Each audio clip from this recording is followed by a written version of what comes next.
이 영상을 끝까지 보시면 여러분은 배신과 용서 사이에서 무엇을 선택해야 할지 알게 될 것입니다. 끝까지 예상치 못한 반전과 진실이 펼쳐지니 놓치지 마세요. 오랜 부부 생활을 하신 분이라면 누구나 공감하게 될 이야기로 마지막까지 시선을 사로잡을 실화 이야기 지금부터 시작합니다. 치매요?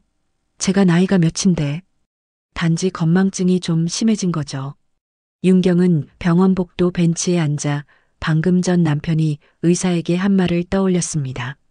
의사는 분명히 경도 인지 장애라고 한 말에 남편 이동찬은 약간 충격을 먹은 듯 했어요. 경도 인지 장애지만 아직 일상생활이 가능합니다. 가족과 함께 지내셔도 무방해요. 윤경은 안도했어요. 집에서 돌볼 수 있다니 다행이었습니다. 다만 요즘 같은 경우엔 단기라도 요양시설에서 프로그램 참여하면서 심리적 안정을 찾는 게 도움이 되기도 합니다. 가족분들의 돌봄 부담도 줄어들고요. 의사가 덧붙였습니다. 진료실을 나서던 이동찬은 윤경에게 조심스럽게 말했어요. 여보, 나 당분간 요양원에 들어가 볼까 해. 윤경은 놀랐습니다. 지금보다 더 나빠지면 몰라도 의사도 집에서 지내도 된다고 했잖아요. 이동찬은 천천히 고개를 끄덕이며 말했습니다. 알아. 그런데 요즘 밤에 잠도 잘 안 오고 자꾸 같은 말을 반복하는 내 모습이 무섭기도 해서. 그리고 이럴 때일수록 전문적인 치료나 프로그램도 받아보면 좋다고 하니까. 오래 있겠다는 게 아니고 상태가 좋아질 때까지 조금만 있어 보자는 거지. 의사도 추천하잖아. 윤경은 조금 이상하다 생각이 되었지만 한편으론 나를 힘들게 하지 않으려고 그러는가 보다 라고 생각했어요. 그래, 며칠 생각해보자. 며칠 후 이동찬이 윤경을 불렀습니다. 윤경아, 내가 요양원을 알아봤는데 성북구에 있는 햇살요양원이라고 거기가 시설도 좋고 프로그램도 다양하다고 하네. 평생 가정을 위해 살아온 남편이 혼자서 벌써 알아봤다니 한편으론 좀 미안한 감정이 들었어요. 일주일 후 이동찬은 정말로 요양원에 입소했습니다. 윤경은 남편의 짐을 정리하며 내가 제대로 돌봐드렸다면 이렇게까지 오진 않았을 텐데 하는 생각에 자책이 되었어요. 엄마, 아버지가 요양원에 가신다고요? 아들 기현이 전화로 놀라워했습니다. 응, 본인이 그러시겠다는데 어쩌겠니? 전문적인 치료 받으시면 좀 나아질 거라 생각하시는 것 같아. 그래도 집에서 모시는 게 네 아버지 고집을 누가 꺾니? 엄마가 매일 면회 갈 거니까 괜찮아. 아버지가 엄마 힘들까봐 그러시는 것 같다. 윤경은 아들을 안심시켰습니다. 남편의 배려심을 잘 아는 윤경이었거든요. 요양원 첫날 윤경은 남편을 데리고 입소 수속을 밟았습니다. 시설은 생각보다 깔끔했고 직원들도 친절했어요. 다행히 좋은 곳을 골랐구나 싶었지요. 자, 이제 들어가 봐요. 매일 올 테니까 걱정 마시고요. 고마워, 윤경아. 수고 많았어. 남편이 윤경의 손을 잡으며 말했습니다. 역시 나를 생각해서 이런 결정을 한 거였어요. 집으로 돌아가는 길 윤경은 혼자 중얼거렸습니다. 여보, 빨리 좋아져서 집으로 오세요. 30년을 함께 살아온 남편 없는 집이 이렇게 조용할 줄은 몰랐습니다. 하지만 남편이 전문적인 치료를 받으며 건강해질 생각을 하니 마음이 조금은 놓였어요. 그래도 뭔가 허전한 기분을 지울 수는 없었습니다. 그날 밤 윤경은 남편 없는 침대에서 처음으로 혼자 잠이 들었습니다. 남편이 매주 금요일마다 외출하신다고요? 어느 금요일 여느 때와 같이 요양원을 방문한 윤경은 요양원 선생님의 말에 깜짝 놀랐습니다. 남편이 요양원에 들어간 지 한 달이 지났는데 이제서야 알게 된 사실이었어요. 네, 처음에는 일주일에 한 번 정도 산책 나가시는 건가 했는데 매주 금요일마다 가시더라고요. 윤경은 요양원 생활기록표를 넘겨보며 확인했습니다. 정말로 매주 금요일마다 외출이라는 기록이 적혀 있었어요. 어디로 가시는지 아세요? 공원 산책이라고 하시던데요. 매번 혼자 가세요. 선생님은 친절하게 설명해 줬습니다. 오후 2시에 나가셔서 4시쯤 돌아오시거든요. 정말 시계처럼 정확해요. 윤경은 고개를 끄덕였습니다. 남편이 규칙적으로 운동하는 건 좋은 일이었어요. 요양원에만 있으면 답답할 텐데 바깥 공기도 쐬면 기분도 나아질 테니까요. 그날 저녁 윤경은 외출해서 돌아온 남편을 만났습니다. 여보, 매주 금요일마다 공원 산책 다니신다면서요? 날씨도 좋고 실내에만 있으니 답답해서 말이야. 바깥 공기도 한 번씩 쐬어주고 그러고 있지. 이동찬은 자연스럽게 대답했습니다. 혼자 가시지 말고 나한테 연락해요. 같이 가게. 아니야, 괜찮아. 당신도 바쁜데 뭘. 바쁘긴 뭘요. 같이 가요. 다음 주부터. 하지만 이동찬은 고개를 저었습니다. 혼자 가는 게 편해. 생각도 정리하고. 윤경은 더 이상 강요하지 않았습니다. 남편도 혼자만의 시간이 필요할 거라 생각했어요. 일주일 후 금요일 윤경은 남편의 빨래를 가지러 요양원에 갔습니다. 요양원에서 빨래를 다 해준다고 했지만 속옷과 양말 정도는 제 손으로 빨아주고 싶었어요. 30년을 함께 살아온 남편인데 그 정도는 아내가 해줘야 하는 게 마땅하다고 생각했습니다. 도착해보니 남편은 이미 외출한 상태였어요. 아, 이동찬 어르신 외출하셨어요. 오늘도 공원 산책 가셨네요. 윤경은 남편의 빨래를 챙기며 옷들을 하나씩 확인했습니다. 그런데 이상한 게 있었어요. 남편의 티셔츠에서 은은한 향수 냄새가 났습니다. 이 무슨 향기지? 남편은 향수를 쓰지 않는 사람이었어요. 결혼 30년 동안 한 번도 향수를 사용한 적이 없었습니다. 그런데 이 향기는 뭘까요? 윤경은 코를 가까이 대고 다시 맡아봤습니다. 분명히 향수 냄새였어요. 은은하지만 확실한 꽃향기가 났습니다. 공원에서 꽃냄새가 밴 건가? 하지만 공원에서 이렇게 짙은 향이 옷에 뵐까요? 윤경은 고개를 갸우뚱했습니다. 보호자님, 뭐 찾으시는 건가요? 선생님이 다가와서 물었습니다. 아, 아니에요. 그냥 빨래 정리하는 거예요. 윤경은 아무렇지 않게 대답했지만 마음 한구석에는 작은 의문이 생겼습니다. 하지만 곧 고개를 저었어요. 설마 뭔가 이상한 일이 있을까요? 남편은 그런 사람이 아니었으니까요. 그날 밤 윤경은 집에서 남편의 빨래를 정리하며 다시 한번 그 티셔츠를 확인했습니다. 여전히 은은한 향수 냄새가 났어요. 정말 이상하네. 어느 날 윤경은 요양원 프로그램 일정표를 보고 익숙한 이름을 발견했습니다. 어디서 들어본 이름 같은데 하고 생각하던 찰나 기억이 되살아났어요. 차서림? 설마 결혼 초기에 남편이 종종 이야기했던 첫사랑의 이름이었습니다. 하지만 흔한 이름이니까 다른 사람일 거라고 애써 생각했어요. 선생님, 차서림 강사님은 어떤 분이세요? 아, 운동치료 강사님이신데 매주 수요일에 오셔서 어르신들 물리치료를 도와주세요. 데스크 직원분이 친절하게 설명해 줬습니다. 어르신들한테 인기 많아요. 정말 친절하시거든요. 50대 중후반 정도 되시는 것 같은데 엄청 젊어 보이시더라고요. 윤경의 가슴이 두근거렸습니다.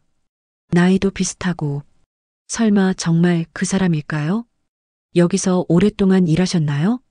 글쎄요, 몇 년 되신 것 같은데요. 정확히는 잘 모르겠네요.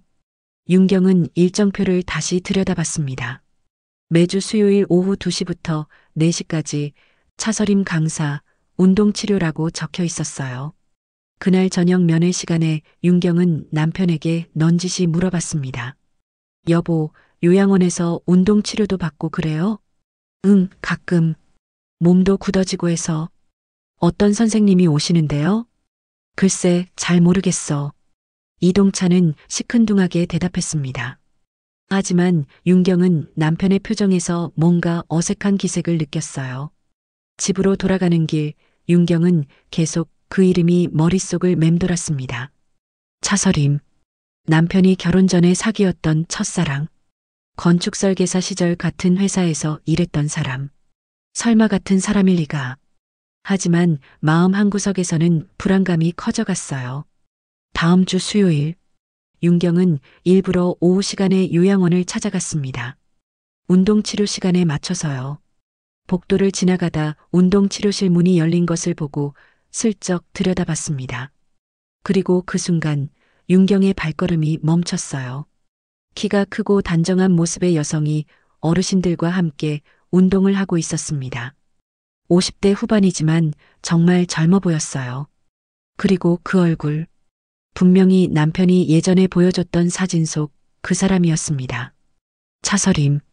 윤경은 벽에 기대어 서서 가슴이 쿵쾅거리는 것을 느꼈습니다. 정말 남편의 첫사랑이 여기서 일하고 있었던 거예요. 그때 남편 이동찬이 운동치료실로 들어가는 모습이 보였습니다. 차서림과 눈이 마주치자 두 사람 모두 자연스럽게 미소를 지었어요. 윤경은 급히 그 자리를 벗어났습니다. 더 이상 볼 수가 없었어요. 집으로 돌아와서 윤경은 남편의 빨래를 다시 확인했습니다. 오늘도 어김없이 그 은은한 향수 냄새가 옷에 배어 있었어요. 이제 그 냄새의 정체를 알 것 같았습니다. 그래서 매주 금요일마다 외출하는 거였구나. 윤경은 손에 든 옷을 내려다보며 한숨을 쉬었습니다. 모든 퍼즐이 맞춰지기 시작했어요. 남편이 굳이 요양원에 들어간 이유, 매주 금요일의 외출, 그리고 옷에 밴 향수 냄새까지. 다음 주 금요일 윤경은 어김없이 요양원을 방문했어요. 윤경은 요양원 선생님에게 인사하며 남편의 방으로 향했습니다. 이동찬은 오늘도 금요일 외출을 나간 상태였습니다. 매주 금요일마다 아주 성실하게 나가시는구만. 윤경은 혼자 중얼거리며 남편의 빨래감들을 정리하기 시작했습니다. 구석 쇼핑백 안 구겨진 티셔츠를 꺼내는데 주머니에 뭔가 들어있는 게 만져졌어요. 뭐야 또? 윤경은 티셔츠 가슴 주머니에 손을 넣었습니다. 구겨진 종이가 한 장 나왔어요. 영수증이었습니다. 구름이 카페? 윤경은 영수증을 펼쳐서 자세히 봤습니다. 구름이 카페 아메리카노 2잔 8,000원, 티라미수 케이크 한 조각 6,000원, 카드 결제. 결제 일시 2025년 3월 15일 14시 32분. 아메리카노 2잔? 윤경의 눈이 영수증에 고정됐습니다. 혼자 공원 산책을 간다던 남편이 왜 커피를 2잔 주문했을까요? 그것도 티라미수 케이크까지. 3월 15일. 지난주 금요일이네. 윤경은 그날을 떠올려 봤습니다. 지난주 금요일은 비가 왔었어요. 하루 종일 부슬부슬 내렸던 날이었습니다. 비 오는데 공원 산책을 갔다고? 말이 안 됐어요. 비 오는 날 공원에 가서 케이크 먹을 정신 나간 사람이 어디 있겠어요? 그것도 혼자서는 절대 시키지 않는 달콤한 디저트를. 윤경은 영수증을 다시 들여다봤습니다. 구름이 카페라는 이름도 생소했어요. 요양원 근처에 그런 카페가 있었나? 선생님, 요양원 근처에 구름이 카페라는 곳이 있나요? 복도에서 만난 요양보호사에게 물어봤습니다. 구름이 카페요? 글쎄요, 잘 모르겠는데요. 여기서 좀 떨어진 곳에 있는 것 같기도 하고. 윤경은 고개를 끄덕이고는 다시 남편의 옷을 정리했습니다. 혹시나 싶어 바지 뒷주머니를 확인하는데 또 다른 것이 나왔어요. 작은 냅킨이었습니다. 하얀 냅킨에는 구름이 카페라는 로고가 찍혀 있었고 거기에도 그 은은한 향수 냄새가 배어 있었어요. 윤경은 냅킨을 코에 가까이 대고 냄새를 맡았습니다. 분명히 여성용 향수였어요. 그것도 상당히 고급스러운 향이었습니다. 이제 확실하네. 윤경은 미동도 없이 냅킨을 바라봤습니다. 모든 증거가 하나씩 모이고 있었어요. 매주 금요일의 외출, 옷에 밴 향수 냄새, 그리고 요양원에서 일하는 차서림, 그리고 이 영수증과 냅킨까지. 남편이 공원 산책이 아닌 다른 곳에서 누군가와 시간을 보내고 있다는 게 분명했습니다. 윤경은 영수증과 냅킨을 핸드백에 조용히 넣었습니다. 손이 떨렸지만 마음은 애써 침착했어요. 보호자분 오셨어요? 뒤에서 요양보호사가 인사했습니다. 네, 안녕하세요. 아, 이동찬 어르신 곧 돌아오실 거예요. 보통 4시쯤 오시거든요. 윤경은 시계를 봤습니다. 3시 반이었어요. 아내, 오늘은 제가 일이 있어서 빨랫거리만 가지고 가야 해서 괜찮아요. 윤경은 재빨리 빨래를 정리하고 요양원을 나섰습니다. 남편과 마주치고 싶지 않았어요. 지금 당장은. 집으로 돌아가는 차 안에서 윤경은 핸드백 속 영수증을 다시 꺼내봤습니다. 공원 산책하면서 케이크까지 드셨다? 혼자선 잘 먹지도 않는 달달한 케이크를. 윤경은 쓸쓸하게 웃으며 혼잣말을 했습니다. 30년을 함께 산 남편의 취향을 당연히 모를 리가 없었죠. 오늘은 끝까지 따라가 보겠어. 윤경은 금요일 오후 요양원 맞은편 카페에 앉아 있었습니다. 창가 자리에서 요양원 출입구가 훤히 보였어요. 오후 2시가 되자 남편 이동찬이 나타났습니다. 역시 칼같이 시간 맞춰 나오네. 이동찬은 평소와 다름없이 요양원을 나섰습니다. 윤경은 조심스럽게 거리를 두고 뒤따랐어요. 남편은 버스 정류장이 아닌 반대 방향으로 걸어갔습니다. 공원이 저쪽에 있나? 하지만 남편이 향한 곳은 공원이 아니었어요. 요양원에서 도보로 10분 거리에 있는 조용한 주택가였습니다. 이동찬은 작은 단독주택 앞에서 멈춰 섰습니다. 그리고 자연스럽게 현관문을 두드렸어요. 마치 여러 번 와본 것처럼. 문이 열렸습니다. 그리고 나타난 사람은 차서림. 윤경의 예상이 맞았습니다. 요양원에서 봤던 바로 그 여자, 남편의 첫사랑이 문을 열어줬어요. 두 사람은 자연스럽게 인사를 나눈 후 집 안으로 들어갔습니다. 윤경은 멀리서 지켜보며 가슴이 철렁 내려앉는 것을 느꼈어요. 윤경은 집 담장 너머로 조심스럽게 다가갔습니다. 거실 창문이 살짝 열려 있어서 안이 보였어요. 이동찬과 차서림이 소파에 나란히 앉아 차를 마시고 있었습니다. 두 사람은 편안하게 대화를 나누며 웃고 있었어요. 마치 오래된 연인처럼 자연스러웠습니다. 저렇게 자연스럽게. 윤경은 그 모습을 보며 분노가 치밀어 올랐습니다. 더 이상 참을 수 없었어요. 윤경은 집 앞으로 성큼성큼 걸어가서 현관문을 두드렸습니다. 아니, 거의 두드린다기보다는 쳤다고 해야 맞을 정도였어요. 누구세요? 차서림의 목소리가 들렸습니다. 문이 열리자 차서림과 윤경의 눈이 마주쳤습니다. 차서림의 얼굴이 순간 하얗게 질렸어요. 비켜요. 윤경은 차서림을 밀치고 집 안으로 들어갔습니다. 거실에서 차를 마시고 있던 이동찬이 아내를 보고 얼굴이 새하얗게 변했습니다. 손에 들고 있던 찻잔이 덜컥거리며 받침에 부딪혔어요. 당신이 어떻게. 동찬은 말을 더듬으며 완전히 당황한 모습이었습니다. 요양원에서까지 와서 연애질을 해? 치매를 핑계로. 윤경의 차가운 목소리가 거실에 울렸습니다. 이동찬이 현장에서 들킨 것이었어요. 공원 산책한다면서 여기서 뭐 하는 거예요? 여기가 공원이에요? 윤경은 테이블 위에 찻잔들을 노려봤습니다. 차서림 역시 완전히 얼어붙은 채로 서 있었습니다. 손을 어디에 둘지 몰라 허공에서 머뭇거리며 말 한마디 나오지 않았어요. 일단 요양원으로 돌아가요. 당장 짐 싸서 집으로 들어가서 얘기해요. 윤경의 목소리는 얼음장처럼 차가웠습니다. 윤경아, 당장 일어나서 나가라고요. 여기서 한마디라도 더 짓거리면 진짜 어떻게 될지 몰라요. 빨리 안 나가요? 이동찬은 어쩔 수 없이 자리에서 일어났습니다. 차서림은 상기된 얼굴로 아무 말도 하지 못한 채 고개를 숙이고 있었어요. 요양원으로 돌아가는 길, 두 사람은 아무 말도 하지 않았습니다. 무거운 침묵만이 흘렀어요. 요양원 입구에 도착했을 때 익숙한 목소리가 들렸습니다. 엄마, 아버지. 아들 기영과 며느리가 요양원 앞에서 기다리고 있었어요. 왜 여기 있어?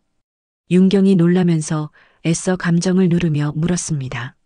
아버지 뵈러 왔는데 외출 중이라고 해서 기다리고 있었어요. 기현이 밝게 말했습니다. 진작 못 와봐서 죄송해요. 회사 일이 너무 바빠서. 괜찮아, 괜찮아. 어떻게 지내냐? 이동찬이 아들을 반갑게 맞았습니다. 방금 전까지의 무거운 분위기가 조금 누그러졌어요. 병실로 올라가자. 윤경이 말했습니다. 네 사람은 함께 이동찬의 병실로 올라갔습니다. 아버님, 요양원 생활은 어떠세요? 불편한 건 없으시고요? 며느리가 다정하게 물었습니다. 응, 좋아. 여기 사람들도 친절하고 다행이에요. 그런데 사실 오늘 좋은 소식이 있어서 제일 먼저 알려드리려고 왔어요. 며느리가 설레는 표정으로 말했습니다. 무슨 소식? 윤경이 궁금해하며 물었습니다. 방금 전에 차가운 표정도 사라졌어요. 저희 아기 생겼어요. 기현이 환하게 웃으며 말했습니다. 며느리가 가방에서 초음파 사진을 꺼내 보여줬습니다. 작지만 분명한 아기의 모습이 사진에 담겨 있었어요. 정말이야? 윤경의 얼굴이 환해졌습니다. 모든 걱정이 순간 사라지는 것 같았어요. 아버지, 할아버지 되시는 거예요. 기현이 아버지의 어깨를 잡으며 말했습니다. 이동찬은 초음파 사진을 받아들고 오랫동안 바라봤습니다. 눈동자가 떨렸어요. 이 복잡한 상황에서 들은 손자 소식이었지만 가슴이 벅찼습니다.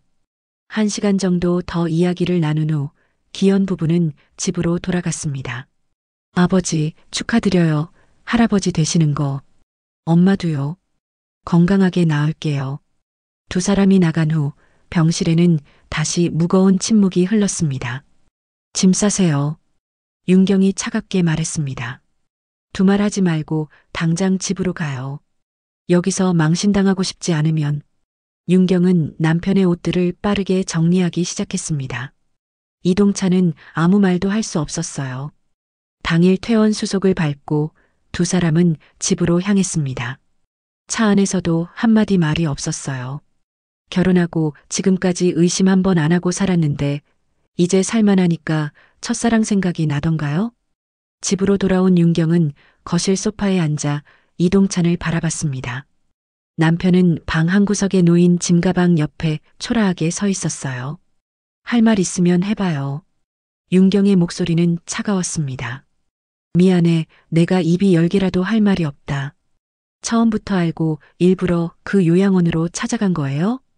미안해, 정말. 그냥 난 호기심에. 그 여자와 그럼 그 전부터 연락하고 지냈던 거예요? 아니야. 예전 직장 동료가 그 사람이 거기서 일한다고 한 얘길 우연히 듣고 그냥 호기심에. 이동찬은 말을 더듬었습니다. 호기심이요?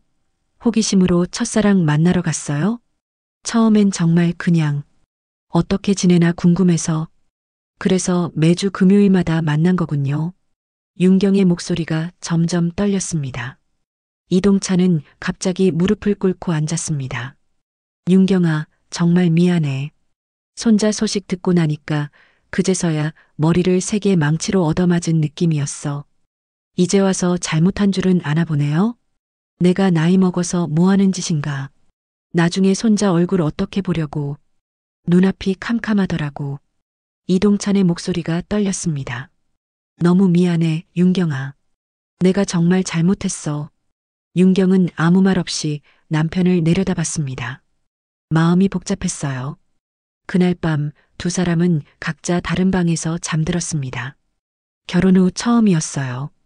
다음 날 아침 이동찬이 일어나 보니 부엌이 조용했습니다. 평소 같으면 윤경이 벌써 아침 준비를 하고 있을 시간인데 아무 소리도 나지 않았어요.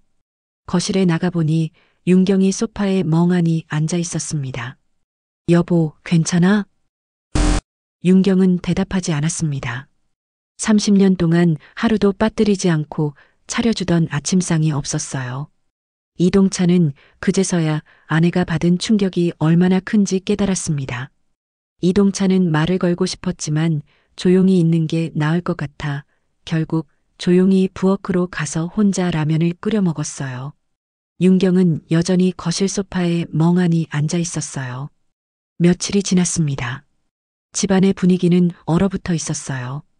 윤경은 이동찬과 최소한의 대화만 했습니다. 이동찬은 차서림에게 연락하고 싶었지만 하지 않았어요. 스스로를 돌아보며 생각할 시간이 필요했거든요. 내가 정말 뭘 하고 있었던 거지? 이동찬은 매일 그 생각만 했습니다. 손자가 태어나면 할아버지라고 부를 텐데 그때 떳떳하게 대답할 수 있을까요? 윤경이는 얼마나 상처받았을까? 30년을 함께 살아온 아내를 이렇게 배신한 자신이 부끄러웠어요. 일주일이 지난 어느 날 윤경이 시장에 간 사이 이동찬은 차서림에게 전화를 걸었습니다. 여보세요? 차서림의 목소리가 들렸습니다. 응, 나야.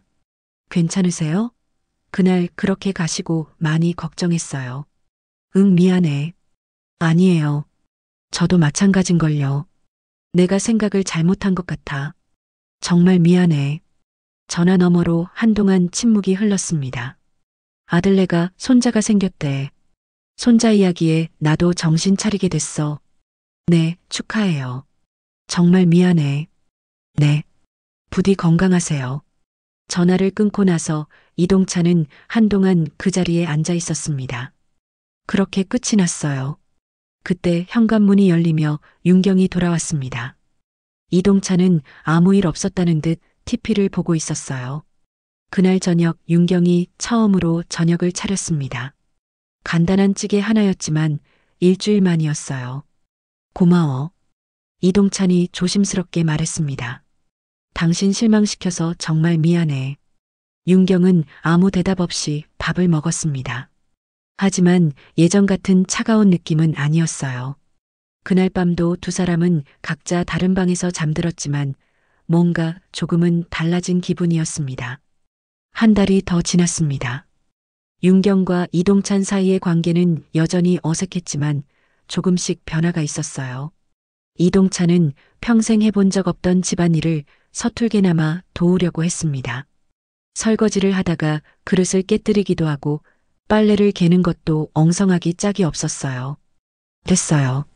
제가 할게요.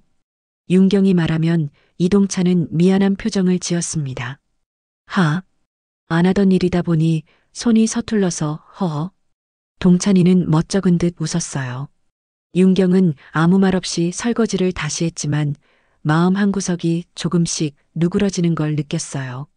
30년 동안 집안일에 손 한 번 대지 않던 남편이 이렇게 노력하는 모습이 낯설면서도 한편으론 안쓰러운 생각도 들었습니다. 오늘 기현이네 온대요. 윤경이 말했습니다. 그래, 무슨 일로? 임신경과 얘기하러. 이제 5달 됐대. 이동찬의 얼굴이 밝아졌습니다. 손자 이야기만 나오면 표정이 완전히 달라졌어요. 윤경은 그런 남편을 보며 생각했습니다. 정말 후회하고 있구나. 저녁 시간에 기현이 며느리와 함께 왔습니다. 엄마, 아버지, 저희 왔어요. 어서 와라. 몸은 좀 어때? 윤경이 며느리를 반기며 물었습니다. 네, 괜찮아요. 입덧도 많이 줄었고요. 아버지한테 초음파 사진 새로 찍은 거 보여드려. 기현이 가방에서 새 초음파 사진을 꺼냈습니다. 이전보다 훨씬 선명하게 아기 모습이 보였어요. 우와, 많이 컸네. 이동찬이 감탄하며 사진을 들여다봤습니다. 그 순간 윤경은 남편의 눈가에 맺힌 눈물을 봤어요. 진심으로 기뻐하고 있었습니다. 아버지, 남자아이래요. 정말? 아들이야? 네, 의사 선생님이 확실하다고 하셨어요. 이동찬의 목소리가 떨렸습니다. 손자 중에서도 아들이라니. 이름은 생각해봤어? 윤경이 물었습니다. 아직 못 정했어요. 아버지가 지어주세요. 내가? 정말? 네, 할아버지가 지어주시면 좋겠어요. 이동찬은 가슴이 벅찼습니다. 윤경은 그런 남편을 바라보며 마음이 복잡했어요. 이 사람이 정말 나쁜 사람일까? 순간의 실수였던 걸까? 기현 부부가 돌아간 후 집안이 조용해졌습니다. 윤경아, 고마워. 이동찬이 조심스럽게 말했습니다. 뭐가요? 나 때문에 힘들었을 텐데. 그래도 애들 앞에서는 아무 일 없는 듯 태연하게 굴어줘서. 윤경은 잠시 생각했습니다. 정말 힘들었어요. 30년 동안 한 번도 의심해 본 적 없던 남편이 다른 여자와 만났다는 사실이 아직도 가슴 한구석을 뼈아프게 했거든요. 정말 다시는 그런 일 없을 거야. 약속해. 언제는 그런 일이 있을 거라 하고 저질렀나? 아니야. 정말로. 손자 얼굴 보면서 그런 생각 어떻게 해? 윤경은 남편의 진심 어린 목소리를 들으며 생각했습니다. 이 사람과 헤어져서 혼자 늙어갈 수는 없잖아요. 그리고 무엇보다 손자가 있었어요. 시간이 필요해요. 완전히 잊기까지는. 알아. 기다릴게. 평생이라도. 그날 밤 윤경은 오랫동안 잠들지 못했습니다. 30년의 세월이 하루아침에 무너질 수는 없었어요. 분노와 서운함, 그리고 여전히 남아있는 정 사이에서 마음이 흔들렸습니다. 몇 달이 더 지났습니다. 손자 민준이가 태어났어요. 윤경과 이동찬은 조리원에서 처음으로 손자를 안아봤습니다. 할아버지, 할머니예요. 기현이 웃으며 말했습니다. 이동찬이 조심스럽게 아기를 안았을 때 눈물이 주르륵 흘렀어요. 윤경도 마찬가지였습니다. 그 순간 윤경은 깨달았어요. 이 아이에게는 할아버지와 할머니가 모두 필요하다는 것을. 민준아, 할머니야. 윤경이 아기를 안으며 속삭였습니다. 그리고 옆에서 같이 웃고 있는 남편을 보며 생각했어요. 이 사람과 함께 이 아이를 키워야겠구나. 완전히 용서한 건 아니었습니다. 아직도 가끔 그때 일이 생각나면 가슴이 아팠어요. 하지만 미워하기에는 함께 쌓아온 세월이 너무 깊었고 앞으로 함께 해야 할 일들이 너무 많았습니다. 그렇게 2년이 지났습니다. 민준이는 이제 걸음마를 떼고 한문이 하부지라며 어설프게 부를 줄 알게 되었어요. 그런데 그 무렵쯤 이동찬이 심하게 깜빡하는 일이 늘어났어요. 여보, 손자 이름이 뭐였지? 민준이요. 아, 맞다. 민준이. 처음에는 나이 들어서 그러나 보다 했는데 점점 심해졌습니다. 윤경은 걱정이 되기 시작했어요. 다시 병원에 가서 검사를 받았습니다. 경도인지장애에서 많이 진행된 상태였습니다. 의사는 앞으로는 더 힘들어지실 거예요. 중증으로 진행될 가능성이 높습니다라고 진단했어요. 앞으로 더 힘들어질 텐데. 이동찬이 미안한 표정으로 말했습니다. 윤경은 남편의 손을 잡았습니다. 이제는 미워할 시간도 없었어요. 어쩔 수 없는 일이죠. 같이 이겨내봐요. 몇 년이 더 지나면서 이동찬의 치매는 중증으로 진행되었습니다. 처음에는 윤경이 집에서 돌볼 수 있을 거라 생각했어요. 하지만 현실은 달랐습니다. 이동찬이 밤낮을 바꿔서 잠을 못 자는 날이 많아졌어요. 혼자서 목욕도 힘들어하고 옷 갈아입는 것도 도움이 필요했습니다. 윤경 혼자서는 이런 신체적 돌봄이 한계에 다다라 결국 요양원 입소를 결정했어요. 어머니, 죄송해요. 제가 더 도와드렸어야 하는데. 기현이 미안해했습니다. 괜찮아. 너도 민준이 키우느라 바쁜데. 전문적으로 돌봐주시는 게 아버지한테도 좋을 거야. 윤경은 담담하게 말했지만 마음은 무거웠어요. 입소 후에도 윤경은 매일 요양원을 찾았습니다. 이동찬은 이제 윤경을 알아보지 못했지만 윤경은 포기하지 않았어요. 누구세요? 남편이 윤경을 보며 물었을 때 윤경은 가슴이 아팠지만 참았습니다. 저 윤경이에요. 당신 아내. 아내요? 네, 당신 아내. 이동찬은 고개를 갸우뚱했지만 윤경은 인내심 있게 설명해줬어요. 매일 반복되는 일이었습니다. 매일 처음 만나는 사람처럼 대하는 남편을 보는 게 힘들었지만 윤경은 하루라도 남편에게 가는 걸 빠뜨릴 수 없었어요. 언니, 너무 힘들면 가끔씩만 가도 돼. 어르신이 기억도 못 하시는데. 친구가 걱정스럽게 말했습니다. 아니야. 기억 못해도 상관없어. 내가 기억하면 되는 거잖아. 윤경은 흔들리지 않았습니다. 어느 날 민준이가 윤경을 찾아왔습니다. 이제 5살이 된 민준이는 할머니를 보자마자 달려와 안겼어요. 할머니, 할아버지 보러 가요. 그래, 가자. 윤경은 민준이와 함께 요양원을 찾아갔어요. 이동찬은 창가에 앉아 멍하니 밖을 보고 있었습니다. 예전보다 많이 야위었어요. 할아버지, 민준이가 달려가서 이동찬을 안았습니다. 허, 이 녀석 누구야? 이동찬이 민준이를 보며 어리둥절해 했어요. 민준이요. 이민준, 할아버지 손자. 손자? 내가 손자가 있었나? 윤경은 가슴이 아팠지만 차분하게 설명해 줬습니다. 네, 기현이 아들이에요. 당신 손자. 그때 요양보호사가 다가왔습니다. 어르신, 오늘도 그 이름 부르셨어요? 무슨 이름이요? 윤경이 물었습니다. 윤경이. 네, 윤경이. 매일 그러세요. 다른 건 다 잊으셔도 그 이름만은 계속 부르시더라고요. 요양보호사가 설명해 줬습니다. 윤경은 깜짝 놀랐습니다. 자신을 기억하지 못하면서도 이름은 부르고 있었다니. 윤경이가 누구냐고 물어보면 모른다고 하세요. 그러면서도 계속 찾으세요. 윤경은 이동찬에게 다가갔습니다. 여보, 윤경이 여기 있어요. 이동찬이 윤경을 바라봤습니다. 눈빛이 흐릿했지만 뭔가 다른 느낌이었어요. 윤경이, 어디 있어? 여기요. 바로 여기. 윤경이 남편의 손을 잡았습니다. 윤경아, 너 너무 오래 찾았어. 그 순간 윤경의 눈에서 눈물이 주르륵 흘렀습니다. 남편이 자신을 기억하지 못해도 마음 어딘가에서는 여전히 자신을 찾고 있었던 거예요. 됐어요. 여보, 당신이 날 잊더라도 내가 당신을 기억할게요. 윤경이, 우리 윤경이지? 네, 맞아요. 당신의 윤경이에요. 그날부터 윤경은 더욱 정성스럽게 남편을 돌봤습니다. 매일 요양원에 가서 밥을 먹여주고 산책도 시켜주고 옛날 이야기도 들려줬어요. 이동찬은 여전히 윤경을 볼 때마다 처음 보는 사람처럼 대했지만 윤경의 이야기를 들으며 행복해했어요. 우리 처음 만났을 때 기억나요? 아니요. 괜찮아요. 제가 기억하니까요.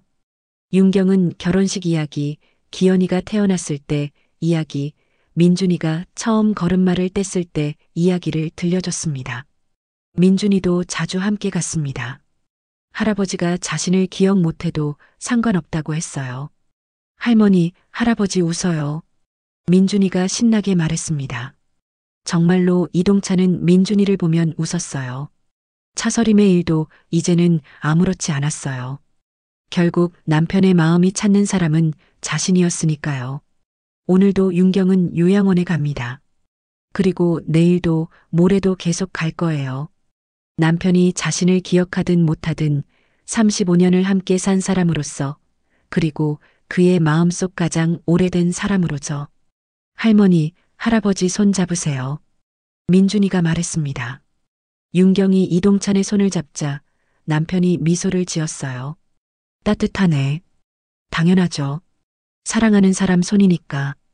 윤경은 그렇게 말하며 웃었습니다. 그날 저녁 집으로 돌아가는 길에 윤경은 생각했어요. 사랑이란 기억 속에만 있는 게 아니구나. 기억이 사라져도 마음은 알아보는 거구나. 그 사람이 바람을 피웠을 때는 그렇게 미워했는데 이제는 그마저도 우리 인생의 한 부분이었다는 생각이 들었어요. 결국 진짜 사랑은 완벽한 사람을 사랑하는 게 아니라 불완전한 사람을 끝까지 사랑하는 거였어요. 오늘도 윤경은 설레이는 발걸음으로 요양원에 갑니다. 남편이 자신을 기억하지 못해도 36년을 함께 한 사람으로서, 그리고 그의 마음속 영원한 사람으로서. 여러분은 어떻게 생각하시나요? 진정한 사랑이란 무엇이라고 생각하세요? 오늘 이야기가 여러분에게 진한 감동과 교훈을 주었다면 구독과 좋아요를 꾹 눌러주세요.